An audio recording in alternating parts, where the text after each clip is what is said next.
अस्सलाम वालेकुम नाजरीन, मैं हूं राजा उमर और आप देख रहे हैं न्यूज की दुनिया एचडी।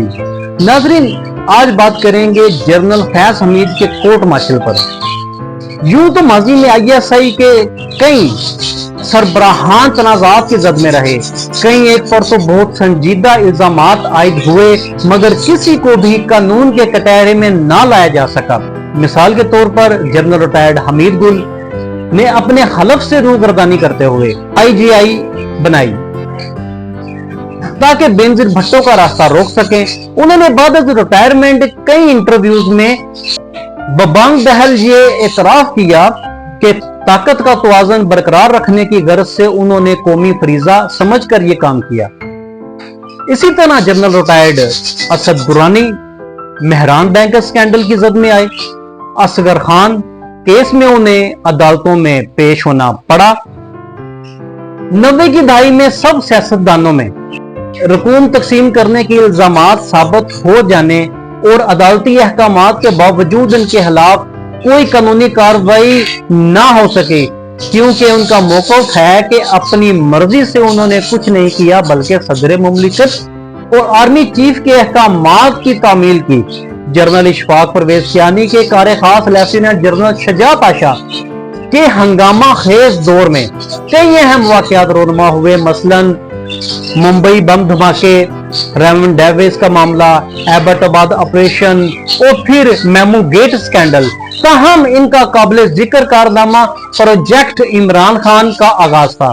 जनरल पाशा को रवायती सियासतदानों से सख्त नफरत थी और वो इसका बरमला इजहार करने में किसी किस्म की हिचकिचाहट महसूस नहीं किया करते थे।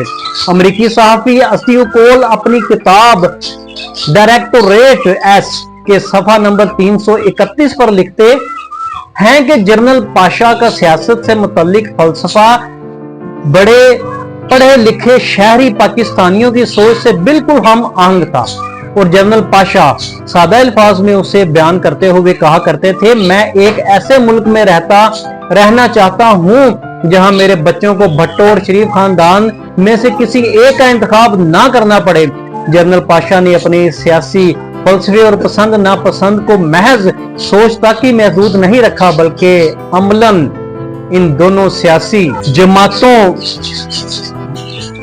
यानी मुस्लिम लीग नून और पीपल पार्टी को सियासत से अटूट करके एक तीसरी सियासी कुव्वत को मुतारफ करवाने की कोशिश की। जब वो रुखसत हुए तो सियासी बंदोबस्त के इस मंसूबे की भाग दौड़ अपने जाननशीन लेफ्टिनेंट जनरल जहीरुल इस्लाम के हाथों में थमा गए। जनरल जहीरुल इस्लाम को मुस्लिम लीग नून की हुकूमत गवारा नहीं थी। दीगर वजूहात के अलावा नवाज शरीफ की हुकूमत से उन्हें एक गिला ये भी था कि 19 अप्रैल 2014 को हामिद मीर पर हमला हुआ तो हुकूमत ने इसका दिफा नहीं किया। वफाकी वजीर परवेज रशीद इयादत करने पहुंचे और ये कहकर वाज़ेह पैगाम दिया, हम गुलेल वालों के साथ नहीं बल्कि दलील वालों के साथ हैं। नाराजगियों का सिलसिला बहुत दराज हो चुका था। 29 नवंबर 2013 को जनरल कियानी ने सबको दोष होना था। अगरचे जनरल जहीरुल इस्लाम लिस्ट में 6 या 7वें नंबर पर थे मगर वो भी सब सिपा सलार बनने की उम्मीद लगाने वालों में शामिल थे।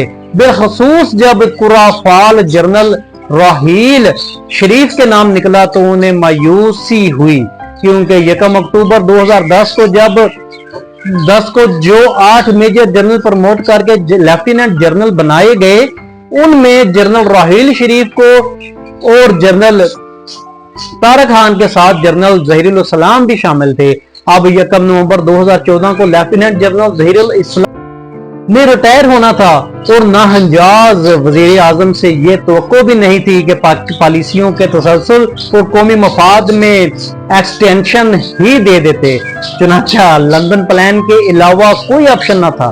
मुल्की व गैर मुल्की ज़राए अबलाग में शाया और नशर होने वाली रिपोर्ट से मतलब लंदन में एजवियर रोड पर जहां जनरल परवेज मुशर्रफ और रहमान मलक का अपार्टमेंट है वहां क्वाड एंगल फ्लैट्स हैं। यहां जुलाई 2014 में लंदन प्लान तैयार हुआ। चौधरी शुजात और परवेज लाई इस इमारत के 11वें फ्लोर पर क़याम पज़ीर थे। लंदन में पाकिस्तान हाई कमीशन के बावर्दी अफसरों ने यहां बैठक का एहतमाम किया। इमरान खान और डॉक्टर ताहिर उल कादरी पहुंच गए तो जनरल जहीरुल इस्लाम तशरीफ लाए। तय हुआ कि इस्लामाबाद की तरफ यलगार की जाए। यह खुफिया मुलाकात खत्म होने पर सब शरका बाहर निकले तो सीनियर सहाफी मुर्तजा अली शाह से लिफ्ट में आमना सामना हो गया। जनरल जहीरुल इस्लाम के पसीने छूट गए। इसके बाद ईस्ट लंदन और फिर एजवियर रोड के करीब ही एक दफ्तर में सऊदी हकाम से लंदन प्लान के हवाले से खुफिया मुलाकात हुई।